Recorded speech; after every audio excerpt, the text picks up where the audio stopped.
Жители на Мородвис во неделата доцна попладне забележале непознати лица кои се движеле во близина на селото и изборувале туг јазик.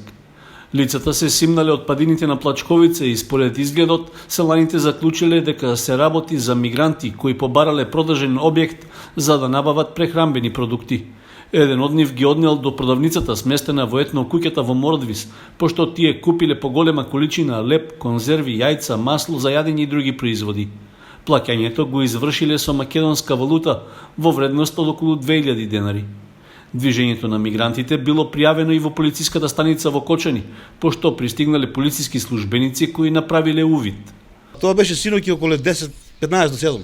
Додека се јам ја нешто од продавница да пазарувам и гледам полиција, кажаа нешто имигранти имало, продавници имале нешто и јас се врна, не носе маска, така дали, врна се. И молим? Колку души? Тројца биле те продавачи, он знае поубаво. Вие се биле нагоре со полиција со тоа. И пазарувале и одели нагоре. Леп колку имаше целиот го зема 11 лева, да имаше може повеќе, може още зема. 11 лева зема 10 на риби конзерви, зетин шиши зема, јајца зема како 2-30 јајца, една таба јајца зема и што зема, багежи зема. Во моментот кога пристигнале полицајците, неколкумина од лицата кои дошле да пазаруваат побегнале и оставиле дел од купените продукти.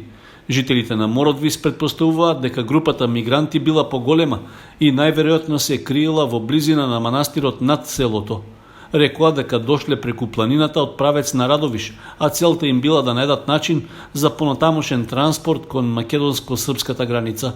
Инаку, уште пред кризата со коронавирусот, Турција најави дека ќе ги отвори границите за излез на мигрантите од нејзина територија, така што со подобрувањето на временските услови, најверојатно ќе расте и бројот на оние кои од блискоисточните земји преминуваат преку нашата држава кон земјите на Европската Унија.